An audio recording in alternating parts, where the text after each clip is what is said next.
So today I've got something a little bit different, which is that I'm going to ask a series of questions to another YouTuber by the name of Canadian Permaculture Legacy, who I suggest you check out because their channel's pretty cool. And I found them on Reddit, and they're talking a lot about the kind of natural approach to building good soil as a way of making your garden kind of self-sustaining and take care of itself, rather than trying to focus on a particular plant.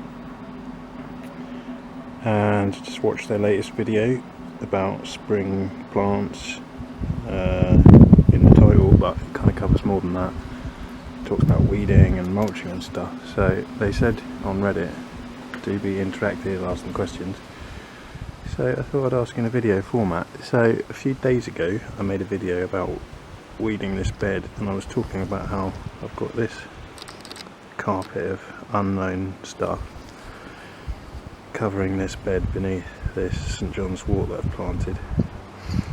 And I said to myself, before I even watched their videos, that I can't really believe it's bad to have both layers, because in a natural environment you would have weedy sort of undergrowth underneath shrubs and bushes. So I thought I shouldn't weed it, but then I did weed this bit, as you can see, because I was kind of on the fence, like maybe they're competing for the same watering nutrients, and so I should give the shrub more of a free run, as it were, at the resources, while it's still only less than a year since I planted it and still trying to establish itself. So I was kind of on the fence and weeded half of it and didn't weed half of it. And yeah, this guy's latest video is pretty emphatic that there's no such thing as competing for resources, and so don't worry about overplanting.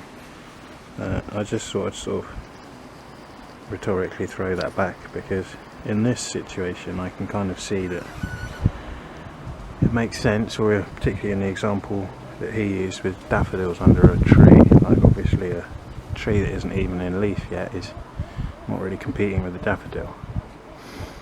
So kind of point taken there. Maybe I totally wasted my time taking some stuff out of there. I'm guessing this is the same ecological function as his clover. But question, so over here for example I've got this hardy plumbago or leadwort, or whatever you want to call it, and that actually is doing really well for itself. It's kind of rampant, it's successfully crowded out any other stuff like that. But hypothetically, if these two plants seem to be in the same kind of niche, so if hypothetically I had loads of this stuff fighting with this stuff and this stuff was struggling to get established, then in that context would it not make sense to manually take some of that out to tip the balance, as it were? I mean, my philosophy is certainly that I don't want a garden where I have to constantly remove that to ensure that that survives, and if that were the case I would decide that that is not an appropriate choice for my location, my soil or weather, or both. But what I'd be looking for is my selections to essentially outcompete stuff like that on merit, on a long-term basis. But what I'm wondering is, surely there is some justification sometimes for a bit of manual intervention and tipping the balance in your new plant's favour.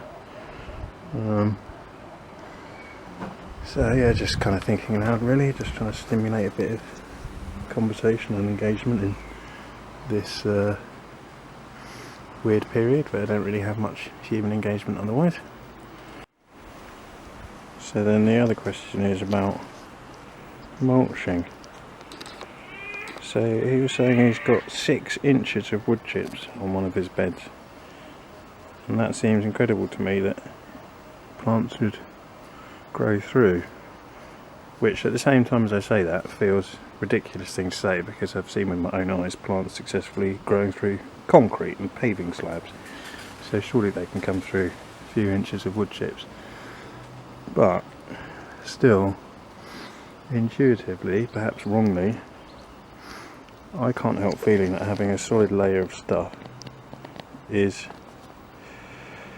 not without, pros and cons. These dead leaves here, for example, from the trees above, make a very thick carpet over this bed normally. And before I started doing anything here, it was such a solid layer of dead leaves, so there's not really any weedy growth had managed to take hold, like no equivalent of his clover or whatever. So I'm wondering what the deal is basically with this leaf fall, whether I should remove it or leave it, because part of me wants to leave it so that the bio elements of the leaf decompose into the soil and feed the plants and everything, and these are Pacific Northwest rainforest type undergrowth, so they're supposed to have deciduous leaves falling on top of them, and yet they're all sort of collapsed and the dead leaves are all tangled up and kind of seemingly stopping the live plant from growing to its normal shape, and it's just not very encouraging, the state of it in a minute. So I'm wondering, I guess from his prior comments on Reddit and that, the solution would be to gather all the leaves and shred them into a finer consistency, but unfortunately I don't have a shredder. So what I have been doing is gathering them and collecting a big bag along with any weeding or trimming that I do to try and make compost, so that's not really happening either. So I guess I need a proper composting bin or system or whatever, because at the moment I'm getting all these resources of trimmings and dead stuff. I'm not convinced I'm making something that would serve as good compost or as good mulch, and one of the two would be nice, if not both. So I don't know quite what the story is in terms of my best practices here, but for the time being I kind of like my weeding very much end up sitting on the fence. So over here there's loads of dead leaves still around, and over here I've done a bit more of a job of picking them out and binning for proposed reuse.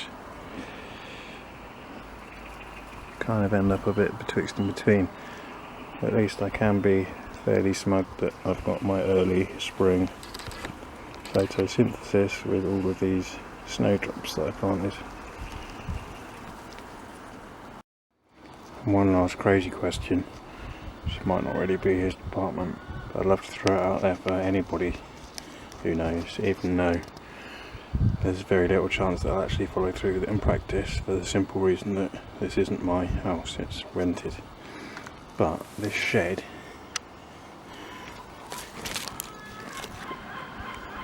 has a big concrete slab or roof, and I've always wondered if you could climb up there, spread a load of soil and create some kind of wildflower meadow or any kind of useful pollinator resource photosynthesis section up here. But obviously there's quite a lot of issues potentially with, do you try and waterproof it, or, I mean, I don't care if the water comes through the roof because it already does come through the roof, so in a way why bother putting down a waterproof layer? But then if you don't have an impermeable sort of tarp layer, then I guess roots would get into that concrete and break it apart and bring the whole thing down. So yeah, like I say, that's probably something I'll never actually attempt because I'd need too much money and know-how. It's an interesting question, creating new soil environments on roofs and spaces like that.